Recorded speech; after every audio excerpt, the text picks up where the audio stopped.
You know where you are!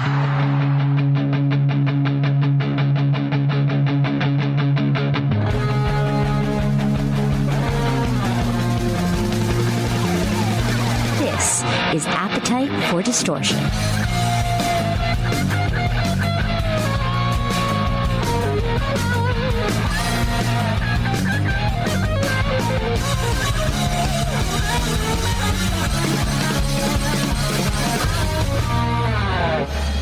Welcome to the podcast, Appetite for Distortion, episode number 428.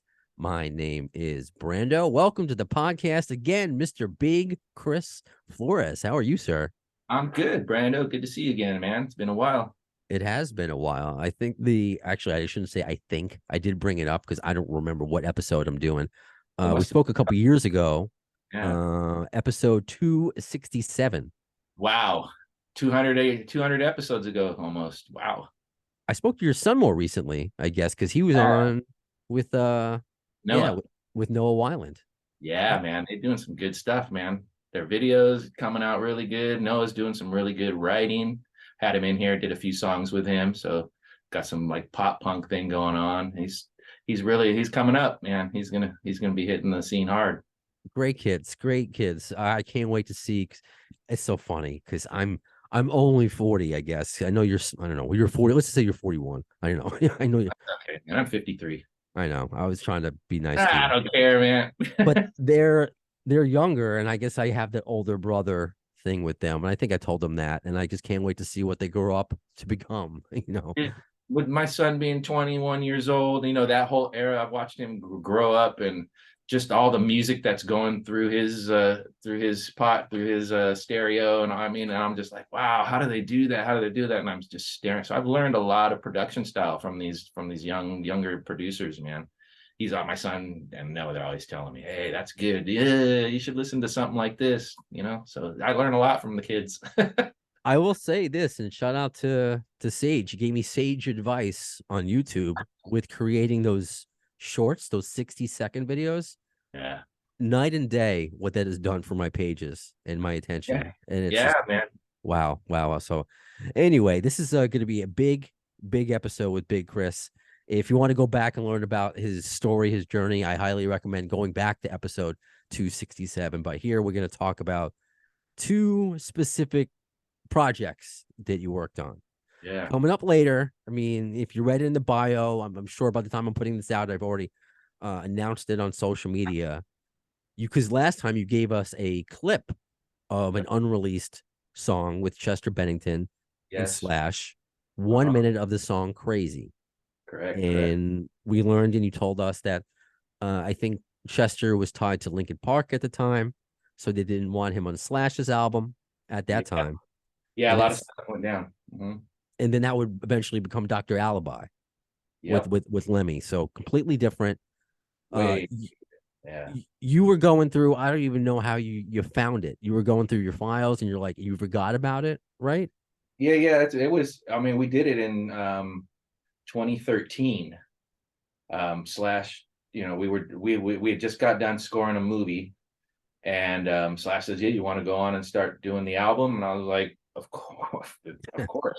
So he came, we just laid down all these tracks, and Chester came. He's like, I'm gonna have Chester come over and do a demo. And I was like, cool. So he came over. He spent about an hour there and tracked the demo and left. And next thing you know, he's like, oh man, we can't use it. And I was like, what? You can't use it? So yeah, because they were doing their album. So we ended up having to shelve that, and then it got kind of just lost in the matrix all those years. And I was going through a few years ago, just getting rid of files that I didn't need, and I came across Demo Fast number 15. And I was like, wow, what was that one? And I clicked on it, and I was like, open it up, and there it was. And I was like, fuck, dude. So I called Slash. I'm like, Slash, dude, you remember this one? And I played it over the phone, and he's like, oh, wow. And I was like, dude, we should reproduce this, man. And he's like, hey, just chill out, relax. Let me get a hold of his wife. Let me send it over to her. And so we sent it over to Talinda, and she just wanted to release it as it was, which was just me playing the drums on the keyboards and Slash playing the bass. And So, I was like, no, please. A little while reproducing it a little bit, program drums again and me playing bass, but still nothing ever happened with it. Just sat there for another year and a half. And so I was like, well, let me just get some live drums and some other real bass player on it and at least finish it. So I ended up sending the track to Matt Starr, drummer. He does Aerosmith and Mr. Big, and he was perfect for it. So I sent it to him. He laid his drums on it. He killed it. And he knew Doug Pinnick.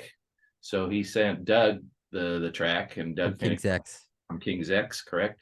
And he killed it, man. He's got a killer tone, killer bass.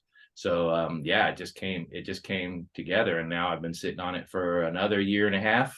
And so now 13, 10 years. Wow. And just curious, because I'm normally terrible at dates, so I'm not one to question. Because he said it was 2013. Didn't Slash's solo album come out in 2010? Correct. Never mind. Hold on. Yeah, it was 2010. It was 2010 that we did it. Yes. Okay. Yes. Yeah, I'm terrible. So that's third. Yeah, I'm terrible. Okay, because I'm lucky I know what day it is. So color me shocked. But I think because I've just been so focused on that album, and so I know it's 2010. I'm just taking the 3 from 23 and added it over there to that 10.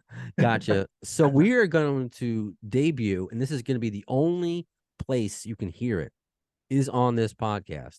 Yes. At the end of the episode. And if you're not a listener of this podcast, you'd be like, shut up already. I want to hear the song. I put a timestamp at the bottom for that song so you can listen to it. Then I highly recommend you come back to the conversation. We talk more about it. And again, we're going to go into Lynch Mob. We're going to have an insane conversation about just how the song came to be and why we're releasing it this way, and just talk fondly of Chester, who we both miss dearly. I know you knew personally. For me, just as a fan, he had a tremendous impact on my life. So we'll get into that.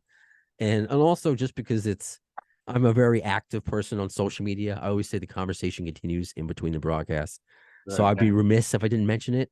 I'm not going to go into detail with it. This is a conversation for another podcast, but Guns N' Roses being sued by their ex-photographer, Kat, for copyright infringement and sexual harassment to GNR's manager, Fernando.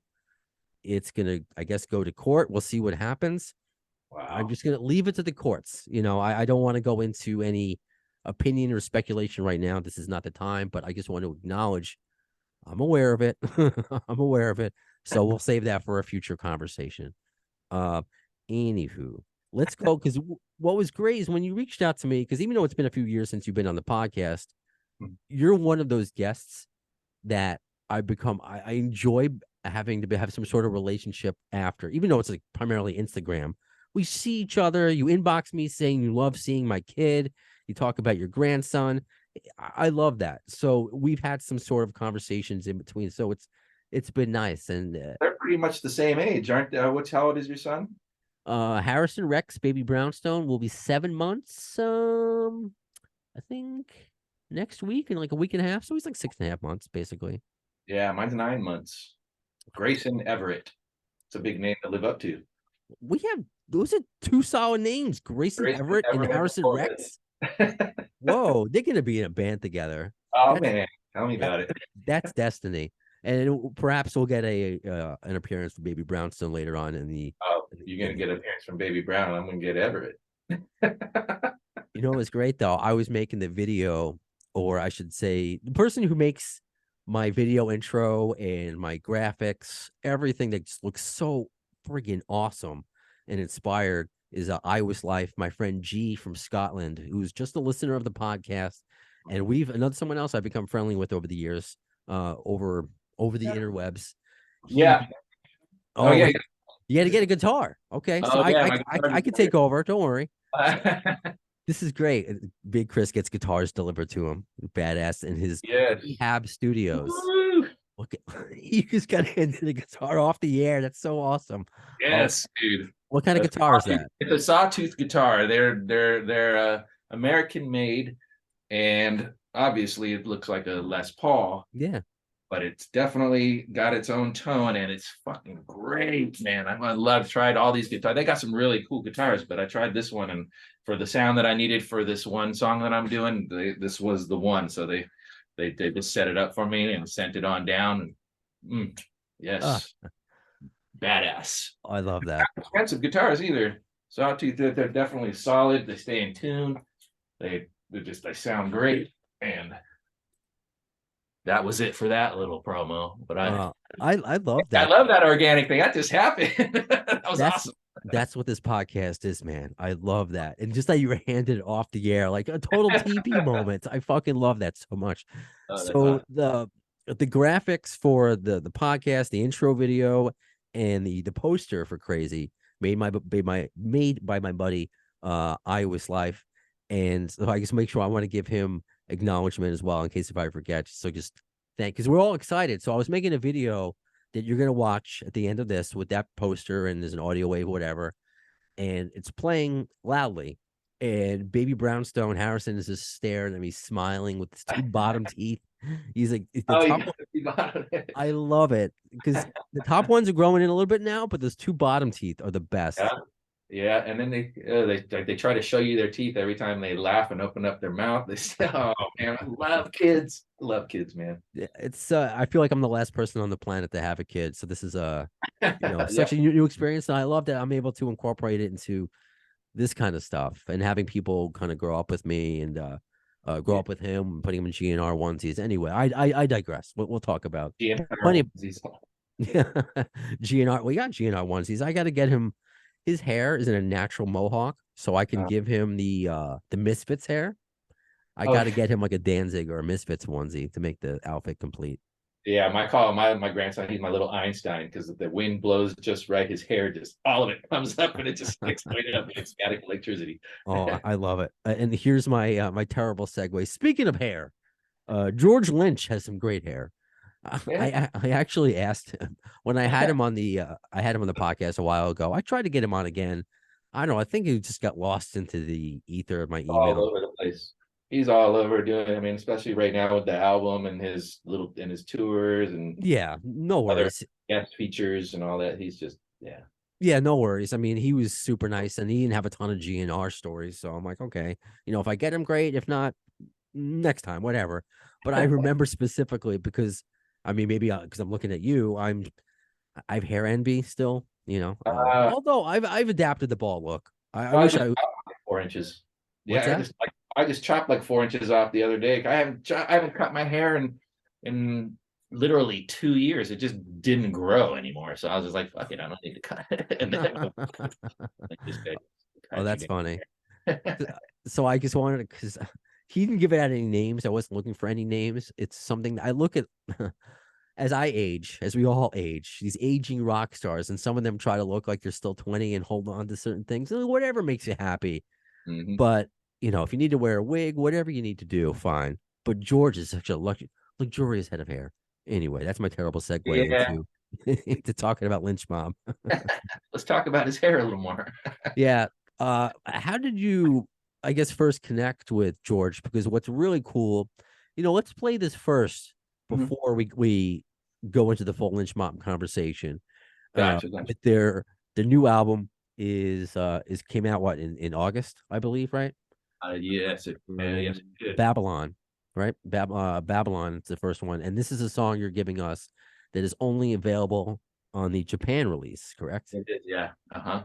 And what's interesting is, if you don't know, because I found this out through former GNR manager Doug Goldstein about why they do that in Japan. I know, I was wondering that too. It's something to do with, it's cheaper to buy an American CD there than something in-house, like something local. So they give you an extra track to try to get you to buy something from Japan rather than ordering out, getting the US version in another country. So it's an extra incentive to buy their version of it. Makes sense. It's all money.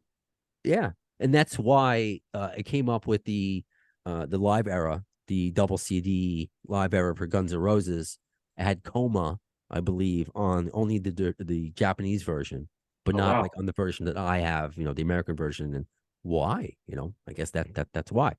So you've given me the privilege of another song I got to play here, which we're gonna do, "Million Miles Away" in acoustic. Anything you want to say before we play it?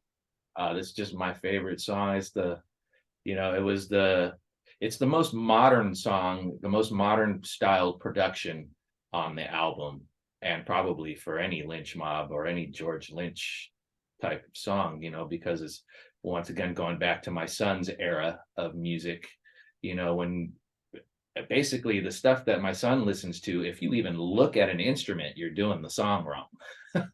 You know what I mean? It's like everything's done with the pencil on the keyboard on the Mac. Everything's done, with the piano keyboard and drawing it in, and the effects and the reverbs that are used, they get cut and blown up and over, just saturated and then cut down. So there's a lot of cool effects that go on in the song that are all this. So it's just a real modern production. Right on. So without further modern for Lynch Mob, almost too modern for Lynch Mob, but it just sounds so good. Well, I dig it. I think the rest of you will too. So "Million Miles Away" from Lynch Mob.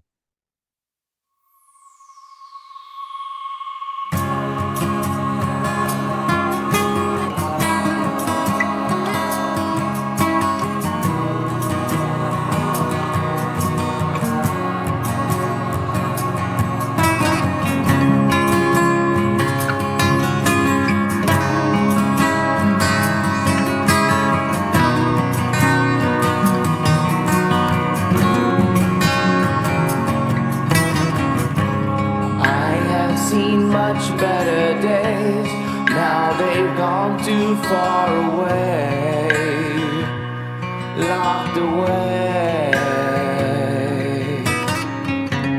Seems like I have lost my way.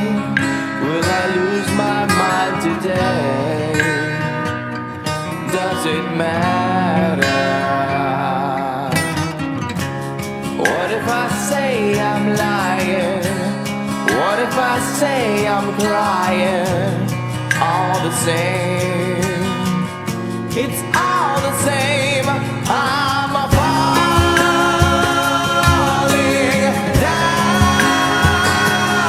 a million miles away. I won't be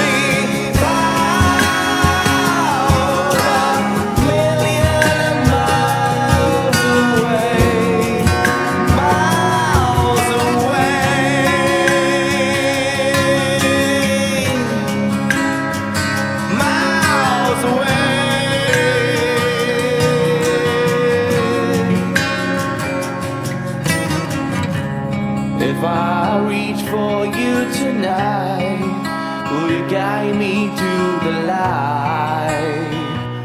Or is it over? What if I say I'm trying? What if I say I'm trying? All the same. Is it all the same? Falling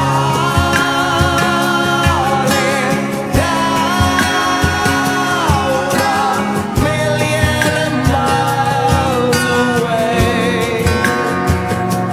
I won't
I love it because when you say acoustic, you don't know what to expect, but that was a fully like it's not what I expected from Lynch Mob.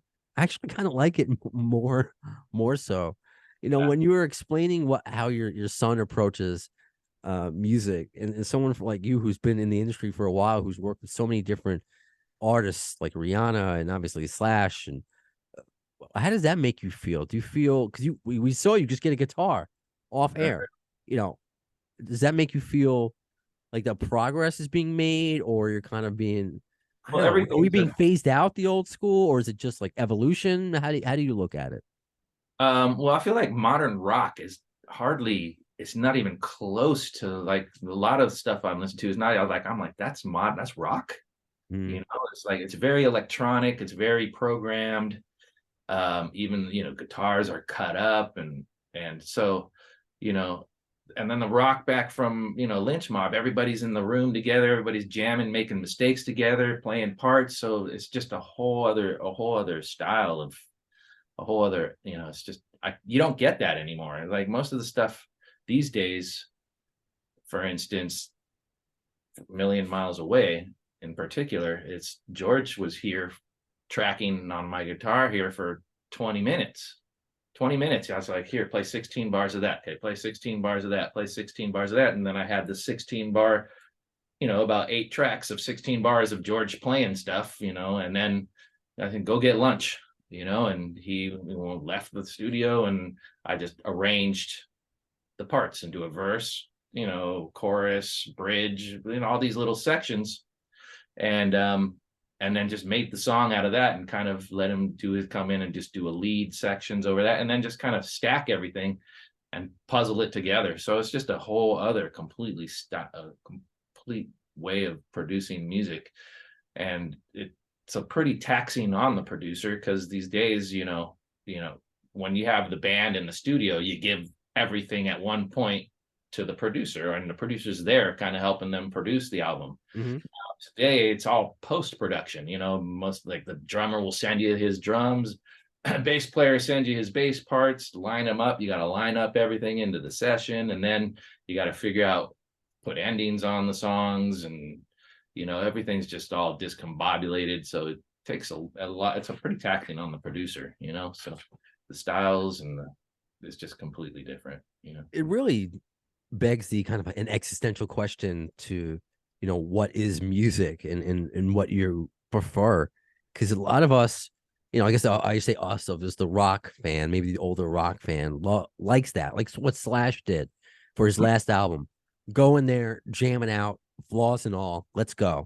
Yeah, that's live pretty much, right? That's live and then mixed. Yeah, exactly. But they're just the way music is today, as you mentioned, and that's what's popular today, whether it's rock, whatever genre, it's after the fact. And it's so interesting just coming from radio, just thinking that kind of skill set was used to make the radio jingles or to, just audio. Yeah. Now my bell is ringing, but that's not a guitar. That's probably Amazon or diapers. Is Baby Brownstone sleeping? Can you get the door? Right. Yeah, I'll leave it in. It's just, but if it sounds good, it sounds good. But since this is a GNR themed podcast, it's kind of like what they've been putting out recently, where it has been this kind of Frankenstein. Slash did this, Duff did this, Axl did this X amount of years ago. Maybe some new stuff here, and let's put it together. It doesn't sound like it's made in the studio, but it can still sound great. It sounds like a song. It's just a different mindset. It's a different plan of attack to make music, and I guess it's just preference. Do you have a preference? Because I know I'd love to be in the same room getting the whole band together, especially when there's something like this, like Million Miles Away. The 2 versions of it are pretty modern and very hard to pull off live, because it's such a produced sound. Like I find myself, like back in the day, like with David Lee Roth and Steve Vai were together, I found myself literally staring at my stereo going, how the fuck did Steve do that? Like, what the hell's going on here? It's so crazy.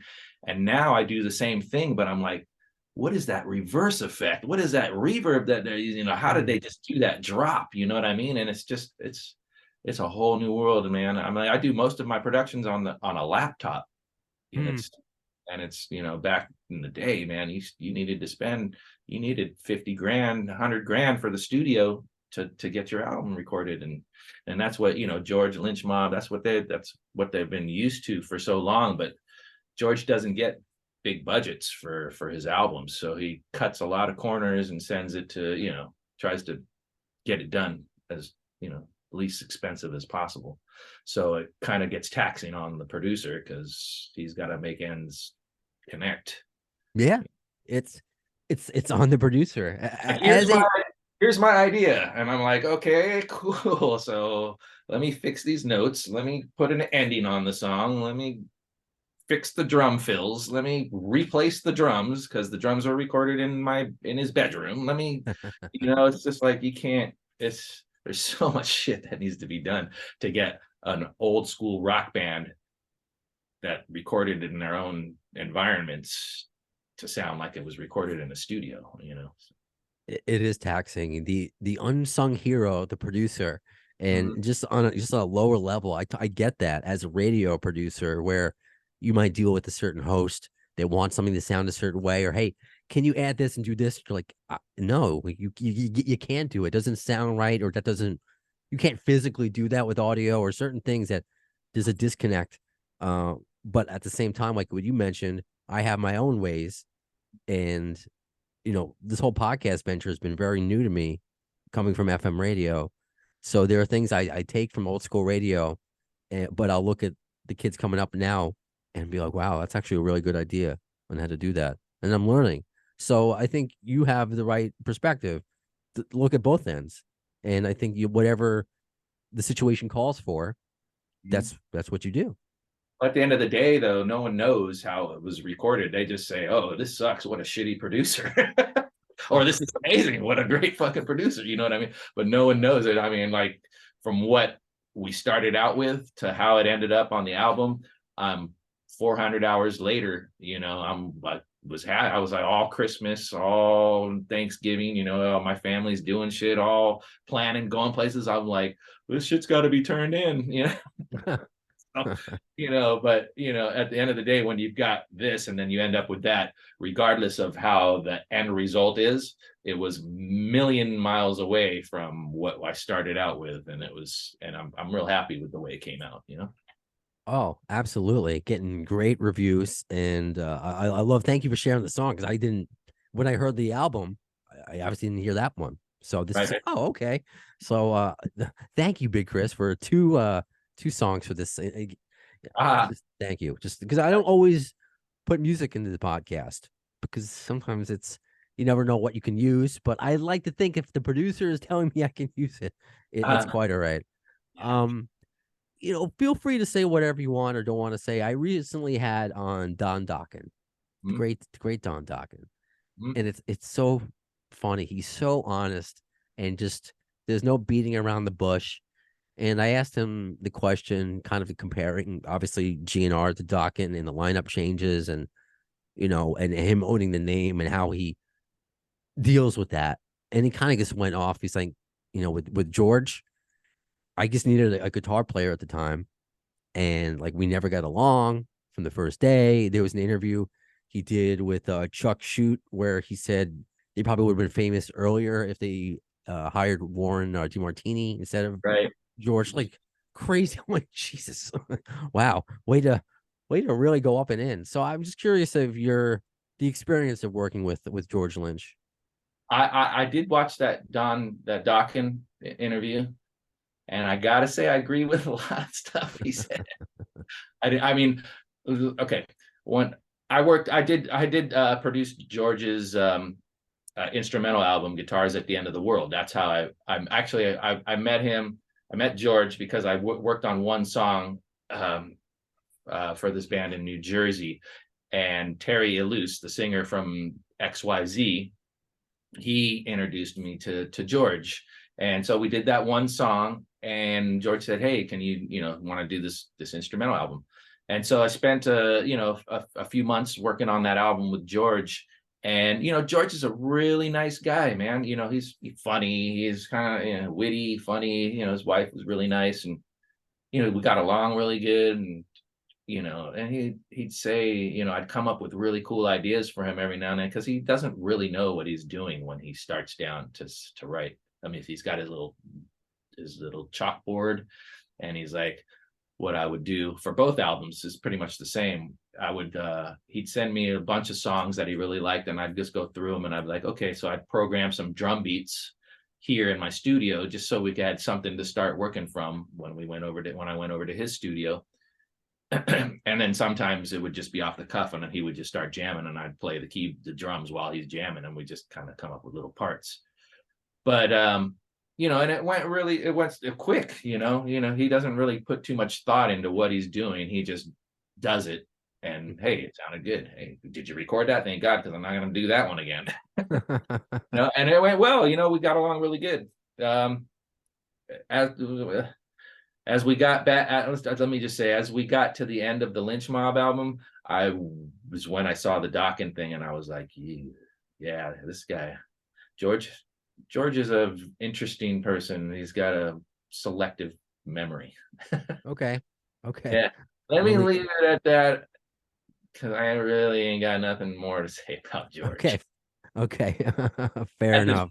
At this point, I may come back. Okay. Fair enough. And this is I know a tricky question, but I think it will go into our conversation about Chester and everything we talk about. That George had mentioned that he was thinking about not using the Lynch Mob name anymore because of the racial tones. Mm-hmm. And people can feel free to whatever your opinion is of falling to the quote unquote woke mob or PC mob, Right. or him just showing understanding and appreciation of it and just realizing it's a different time. Do you have any thoughts on that, on the name? Because it's his name. It's not Exactly. I mean, listen, I'm a Jewish Mexican. I'm a Jexican or Mexican. I mean, I'm not racist by any means. And what's the past is the past. Obviously, people are still hurting from the past, and people dwell on that, and people like, oh my God, that's so wrong, though, but that's the dude's last name. All right. So he put Mob. It's a fucking cool name. Who gives a shit what people think? You know what I mean? I can't.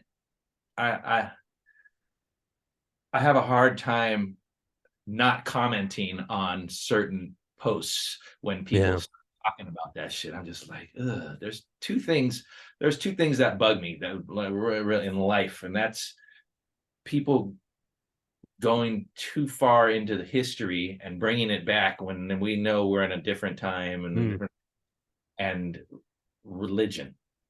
I can't. I'm spiritual. I believe in God. I talk to God. I have my own relationship. I don't need to listen to a Christian. I don't need to listen to the Jews. I don't need to listen to Muslims. I don't need to listen to Hindus. I don't need any of it. I mean, if it's all the same thing. Honestly, I as I'm Jewish, raised Jewish, although I'm a terrible Jew. I'm like a Jerry Seinfeld Jew. I'm like not practicing. I'm just all the stereotypes. But I just believe that we're all human. The sun is going to explode one day. We're all going to be gone. Like we're just all the same species, and none of us, I feel, really know the answer. We're just here trying to enjoy this life we've been giving, assuming we're not in the Matrix. Right. So that's how I am. And if people want to believe, I have friends that are religious and different sects, and that's great. I have no problem with that. I'm certainly not going to tell anybody what to believe or not to believe. Just be a good person. That's, I think, at the end of the day, is just be a good person. All the same thing, man. It's all humans trying to explain what no one really can explain. Yeah, and I think it's great for us to talk about. That's part of the human experience. Let's talk about it. That's good. And this also lends itself, and I guess I hate the fact that I have to mention this, but I know there are also, because you mentioned comments that sometimes just make you go, because I've had to put up disclaimers on videos where Dave Navarro is talking about the losses of Chester and Chris Cornell, and I get these comments about conspiracy theories.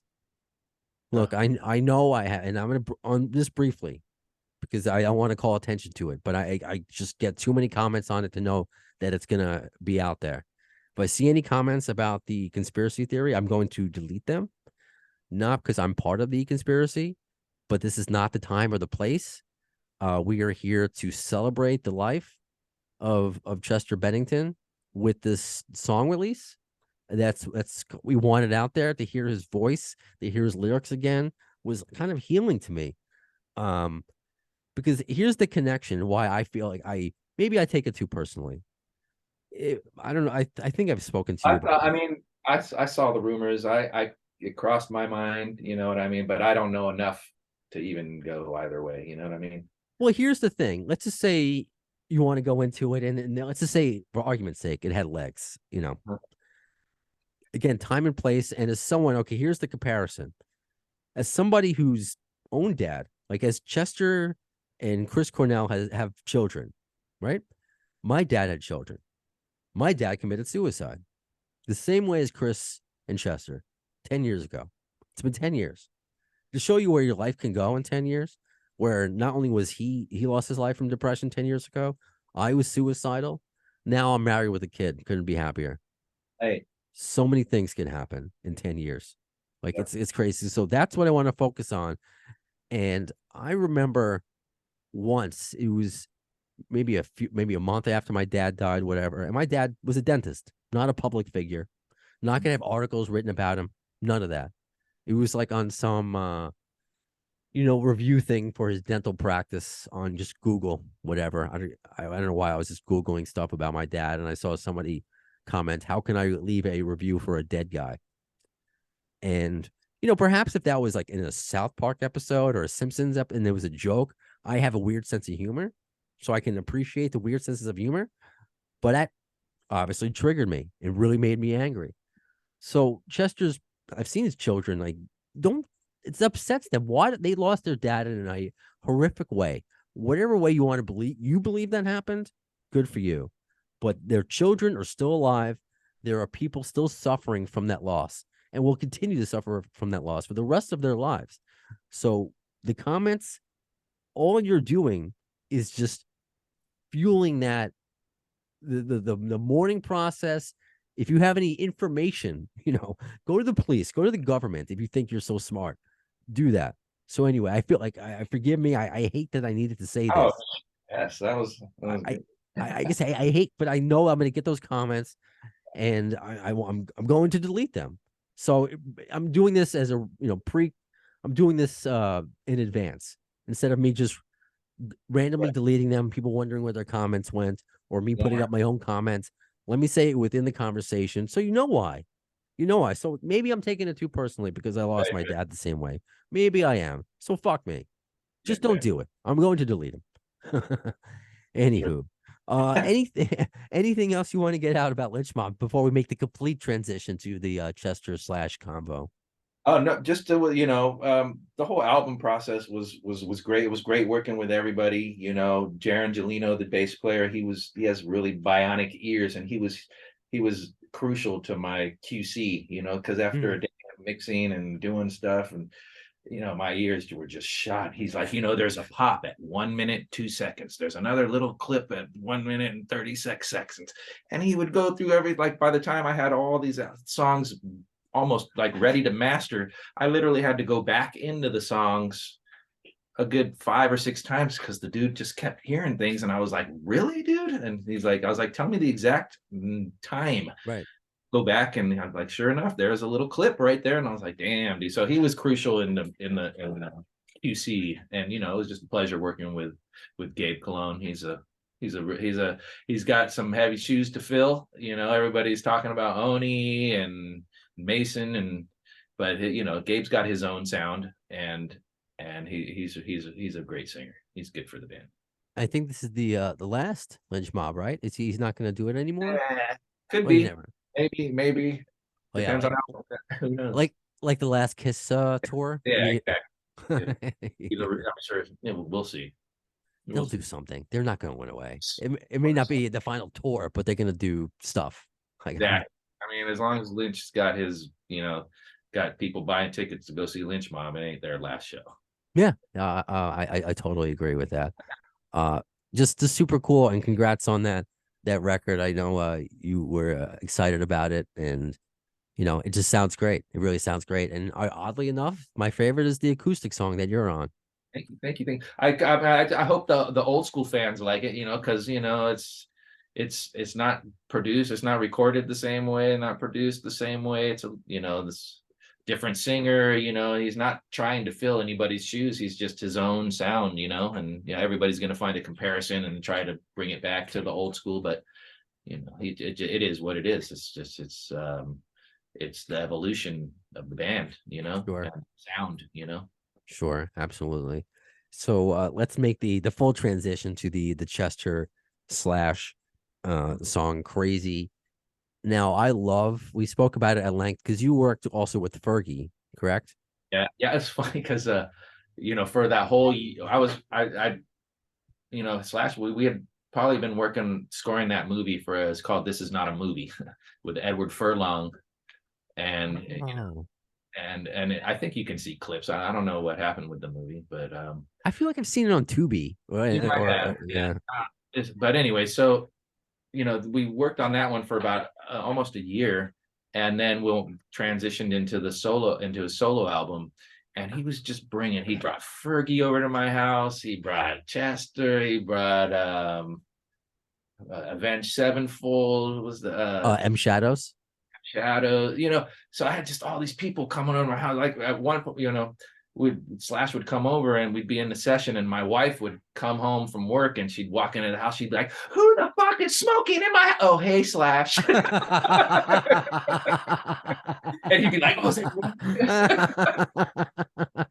and then Fergie'd come over. She's like, and she'd be looking at her nails, and I was like, "Hey, my wife does nails," and she'd like, "Oh, really?" So she'd go into the living room and they'd go have some tea and she'd do her nails and come out. I was like, it was just a cool setup. And then me and Slash would go take little breaks and go to Van Nuys Boulevard, which is this Van Nuys and Sherman Way, which is pretty slummy. I mean, it's pretty ghetto, and we just go eat tacos. He's like the coolest. Slash is the coolest dude. Like, he's so not famous. You know what I mean? Huh. He's just a very honest, very he's genuine. He is a guy. You know what I mean? He likes to hang out. He loves the ghetto. He loves tacos. He loves the ghetto. Yeah, dude. He's like, when he'd come, you could see the hills, the Hollywood Hills, and you can basically almost see where he lived from my old house, right? And he'd come down to my house and he'd walk in there, and fucking Major Street going by there. It's just and he got it. "I like this place." "Is your wife home?" And I'm like, "No." He's like, "Okay, cool." And then one time we were in a session, we took a break, and he came into the living room and he saw my son's Guitar Hero guitar. Mm-hmm. And that was huge, and he saw it there. It was all white, and so he pulls out his marker from his jacket and he picks up the guitar and he starts doing the skull and crossbones and that fucking just going to town on it. And my son, who was probably 8 at the time, walks out and sees him doing it. He's like, "Stop! What are you doing?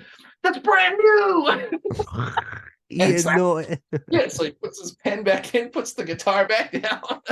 And my son literally, he spent probably about a week trying to clean it up. No. And I told him, I was like, "You're gonna regret that one day." Oh, he does now, right? To this day, he's like, "You piece of shit, you never made me keep that on there."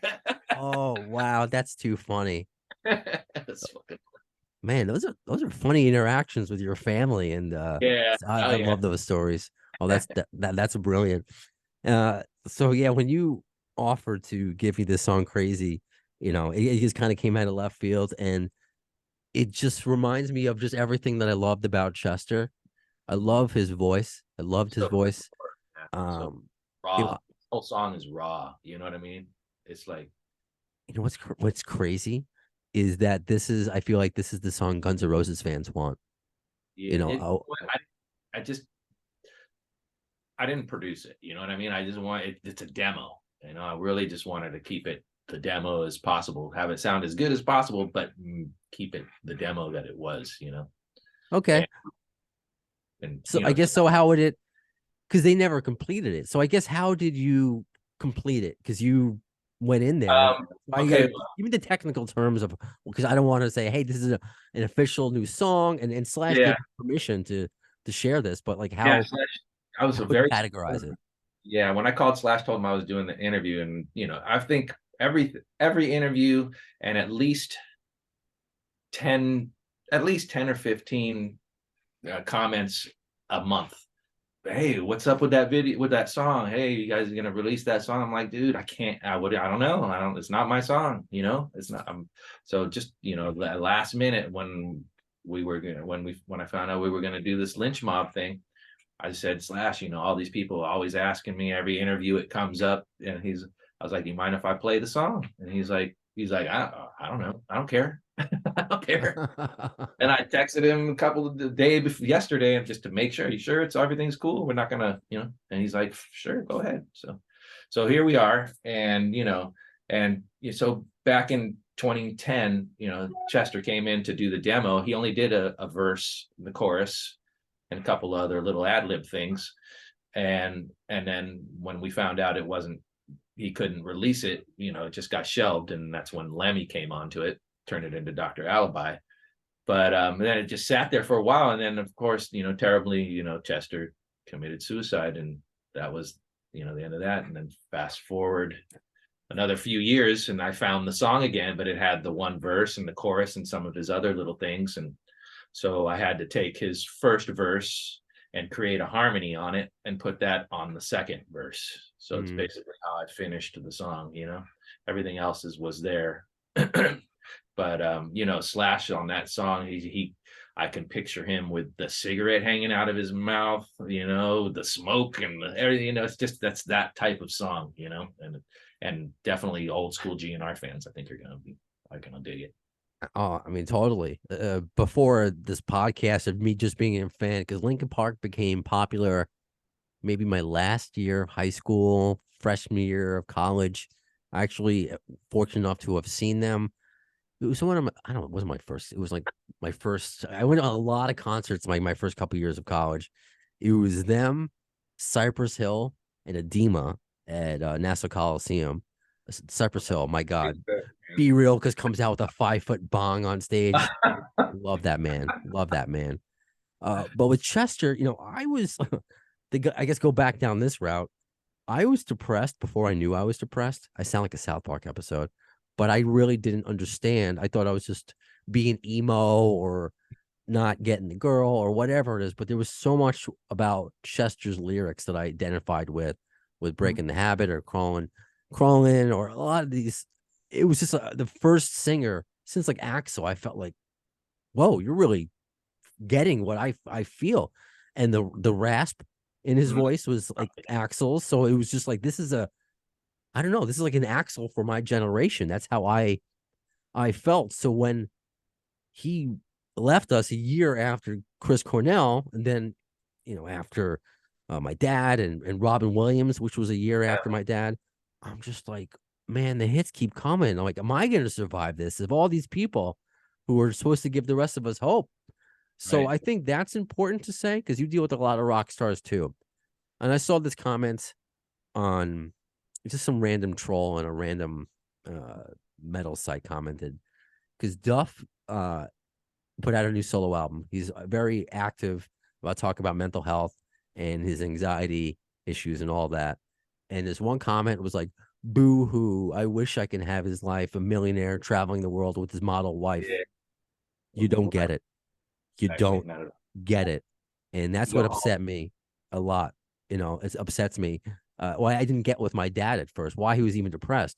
I'm like, you have 4 kids, you're a successful dentist, all this. It's what Dave Navarro said. No amount of money, fame, girl, anything is going to replace trauma. Yeah. None of that is. So I think what people need to understand still, it doesn't matter. We're lucky that Slash is still here. We're lucky that a lot of these rock stars are still here. We've lost a ton, but there are a lot more. You're right. He did die once. I mean, the whole GNR crew, we are lucky that all of them are alive.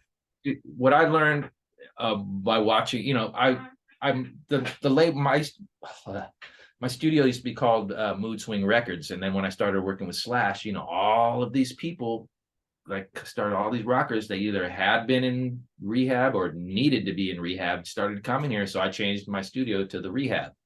Right. And and just learning, watching everybody that's come through here and hanging out with these people. And I've learned that you're lucky when money is your only problem.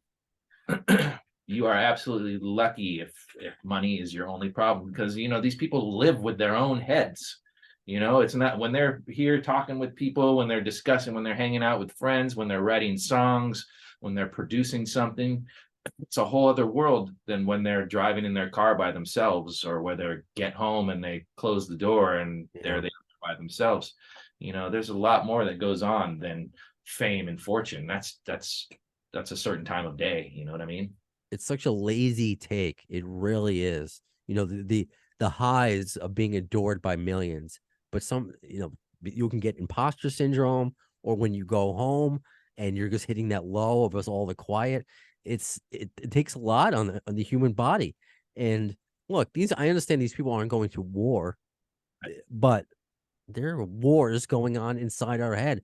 And if there's anything I take from the time from when my dad passed to now, because I've just noticed specifically since Robin Williams passed, because it's like, whoa, he was the happiest person on the planet. Right. The entire mental health conversation has changed.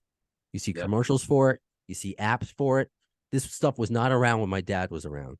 It's not. So I'm glad the conversation has changed. Right. And now with the organization Rock to Recovery, they're first of all, there's like 50,000 suicides a year, and of those 50,000, it's 40,000 of them are men. You know what I mean?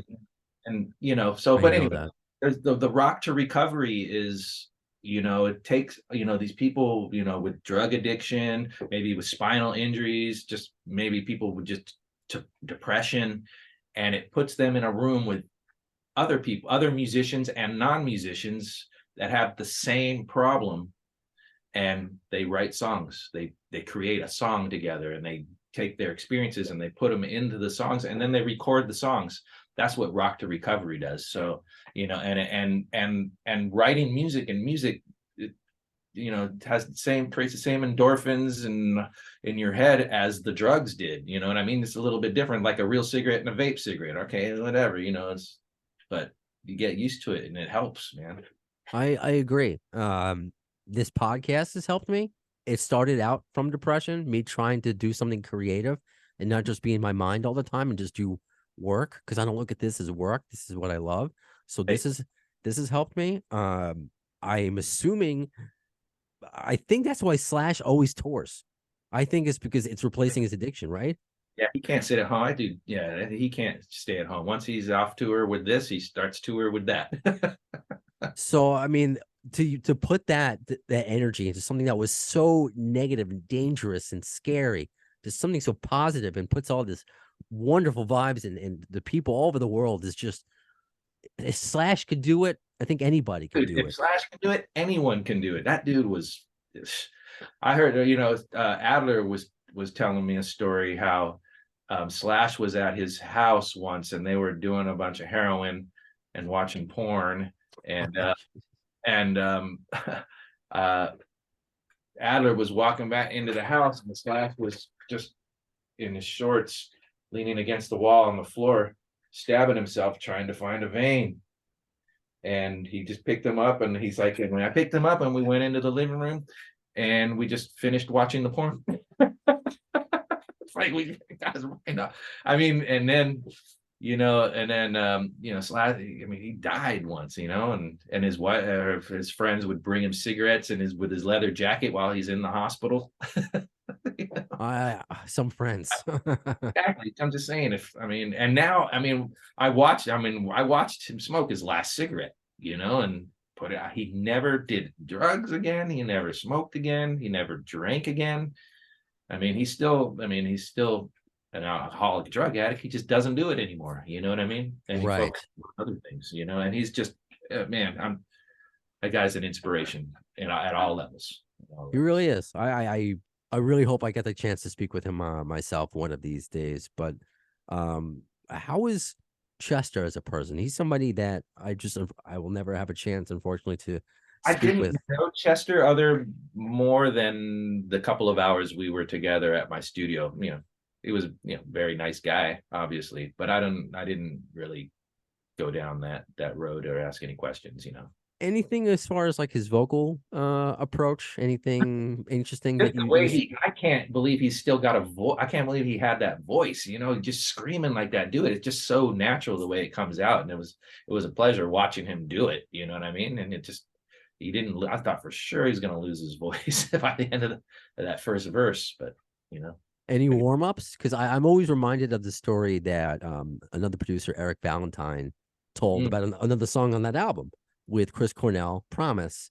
And he's like, Chris is like, this is gonna sound really bad at first, and then he's got to like warm it up, and then he said when he got to the place he wanted to be, he was the loudest person he's ever recorded, ever. right. So I love hearing that kind of stuff about how the person just comes in, and did he need him to warm up, or he was just like screaming right away. Chester was writing. He wrote it right there. I think it was pretty quick. And when Chester writes, I mean, everything that comes out is always it's reality for him. And it's not just a lyric. You know what I mean? Especially like on this song, Crazy. I mean, shit's going down in his head. You know what I mean? And I watched this one interview. He basically, it's all his conversations with his bands and all his demons in his own mind. He's left him by himself, making these problems way bigger than they should have been in his own head. You know what I mean? And not just going, for a lot of people that happens, you go through all the problems in your head and it just keeps building in your head, but you're not focused on the moment, which regardless of whether you got the problem or not, you're going to die in some years. You know what I mean? And you're going to, everybody goes through the same shit. It's just, some people just focus too much and can't get out of that. You know what I mean? That's taken it's taken a lot of work for me to do that. I think now with my son, I've taken the opportunity being like, I got to live in the moment now, because everyone says how quick it goes. I'm like, I got to be present. I don't want to think about him in first grade yet or college or any of that. I got to be in the moment. And that reminds me of one of the Linkin Park's last album. And it kind of lends itself to how he was still depressed, that the song Heavy, that was a single, that a lot of fans didn't like at first because it wasn't typical Linkin Park.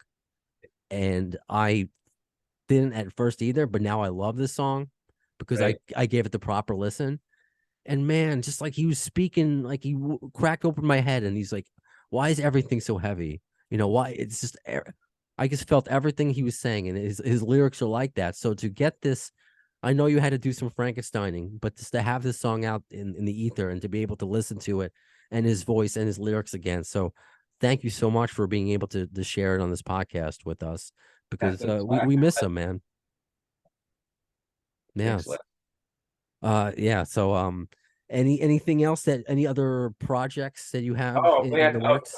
There's a movie called Rock Bottom, which is Okay. awesome. It's an awesome movie. It's finished. I produced 12 songs for the movie.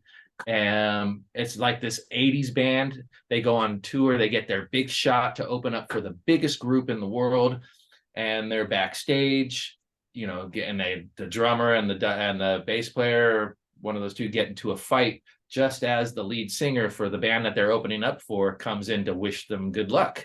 And they swing and they accidentally hit the singer, and so the singer gets in a fight with them and they get kicked off the tour, and they all got to get real jobs for 18 years. And then they come back and form together, and they form the band. So it's going to be it's going to be a really funny movie. And that's with, what's his name? It's good. Jake Bon Jovi's in it. Tom Everett, Tom Everett's in it. Jake Bon Jovi? Yeah, it's his first movie. Oh, okay. Yeah, so he's in it. Tom Everett, Tila Dunn. And the director, Todd Tucker, he is also the drummer in the movie. Great. It's a really funny movie. And Terry Ilous from XYZ, along with Todd and Toshi Yanagi. He's the guitar player for the Tonight Show, or no, it's not the Tonight Show. What, with Fallon or Jimmy Kimmel Show? Kimmel. Okay. Yeah. So and they wrote the songs. So it's tons. It's very music oriented. It's 80s. It's kind of it's just a great movie coming out here in January. Okay. Well, that's awesome. Very, very, very cool. Yeah, I didn't even realize Jake Bon Jovi, because what is he? He's is he married to now? The chick from Stranger Things? Or Yes, I think they're engaged? getting married, or they're either getting married or they are married. Millie Bobby Brown. Yeah, she's not in it though, right? No. I'm waiting for the new Stranger Things. I'm excited for that. A lot of people the are, last dude. season. Yeah, a lot of things. So that's gonna be really cool. I'm really excited about that. No, that sounds like my kind of movie, like coming of age rock story. Oh, you want to help me introduce the song Baby Brownstone? Oh, because see, as promised. Come here, buddy. Come here, buddy. Oh, he's a big boy. What's up, little dude? Let me spin this down. This camera. He's got a shirt that says Daddy's Mini. What's up, little dude? Oh, I could see how he'd have a little mohawk, huh? Yeah, look at that. You could spike that up for Halloween, did you? Oh, we did. Well, we tried to. We actually got Baby Safe hair gel to spike it up. And it's funny. Go ahead, buddy. Sorry. He burped. What are you, Howard Stern? Oh, so cute, man. God, I love babies. The babies love me. It's when they turn about 9 or 10 that I start getting weird. I just can't wait for him to really respond to more music other than the male song from Blue's Clues, you know. Oh man, I bring my grandson in here and I just let him make little beats and push his fingers. He goes crazy in here. Yeah. I saw a commercial for this the other day. It looks like a Fisher Price DJ mixer. Like where it has the turntables, a little toy microphone. It has, and I saw a commercial of like a 1-year-old playing with that. I got to get him one of those. Yeah, no, that's good. Get him started. Like they got the pianos with the colors and the numbers on them, and you just start playing 1, 2, 3, 4, 5, 6. You know, and then they start. It's really, really helpful. He loves it. Yeah. Yeah, so we'll see. Well, God, I'm so happy to hold him right now. Sorry, I have a dad moment. Yeah, his radio name is Baby Brownstone. I mean, because I'm Brando. Right. I mean, Harrison Rex is a cool name, but I mean, if it's a Guns N' Roses themed podcast, gotta keep it, you know. Gotta keep it sleazy. Gotta keep it sleazy. And there are some people that think I named him Brownstone. No, did not name him after a housing project or heroin. No, I did not do that. Because here's the thing, you know, where did you get your son's name, Sage? Because I was not going to name him Axel. I couldn't be that on brand. That's a good question because, okay, so one day before we had a kid, way before we had a kid, I met Sage Stallone at IHOP in Sunset Boulevard, and you know we were talking a little bit. It was totally getting down for about 10 minutes, and then we went our own ways. And then about a month later, I'm walking into 7-Eleven, and there I saw Sage Stallone there again, and talking a little bit. And then fast forward to about 6 or 7 or 8 months later, me and my wife are taking a trip to Philly to go visit my family, and there's Sage Stallone on the plane right in front of us, and we were like, "Holy shit, this is crazy!" And then we were in Philly for about a week and a half. We came back, there's Sage Stallone on the plane coming back. We were like, "What the fuck?" Then that New Year's, we were in Vegas, millions of people. I'm pulling on a slot machine, and there I hear Chris. I turn around, and that's Sage Stallone, and the millions of people that are there. And we were like, if we ever have a son, we're gonna name him. If we ever have a son or a daughter, we're gonna name him Sage. And it kind of, it just came from that. That's funny. We met in the middle of Guns N' Roses and her favorite band, Dave Matthews, on the Beatles. So after George Harrison, we had Harrison, and wanted a short name. Ready to smile. Yeah, Harrison Rex. It wasn't until after the fact that I remembered Rex Harrison, the famous actor. Oh, I don't know. The old school days of like My Fair Lady, the Clark Gable days. I used to watch a lot of Turner Classic Movies with my grandma. I used to watch all the Twilight Zones. That's about as old. Those are the style that I watched. The Twilight Zones. from back in the day. Okay. No, I've seen Casablanca like 4 times and Gone with the Winds. And my Really? grandma, I can't believe I'm going to say this, but she had like a hard on for Clark Gable. So Oh, I yeah, I'm had, shallow when it comes to my movies. no, Very that's shallow. okay. Oh, it's okay. Well, whatever. So yeah, that's where he got his name from, and that kind of lends itself to segueing into the end of the episode and playing crazy, because Very here we are in 2023 where we have a new Beatles song. A new So, one. yeah, have you heard it yet? Is this new to you? I'm in my own little world over here. I'm either Oh, listening to rough mixes or I'm referencing something that I need to hear.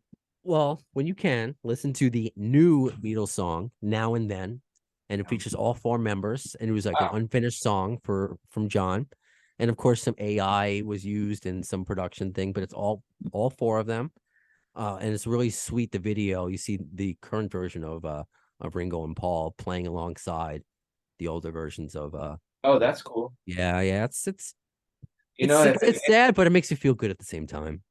if I had AI back when we did, before we finished Crazy, maybe the second verse would have been a little different. Maybe, but this is what we got now. So, I mean, here 2023, we're gonna get a new slash Chester Bennington, Matt Starr, Doug Pinnick song called Crazy. This is the only place to hear it is on this podcast. And you mentioned it before with Rock to Recovery.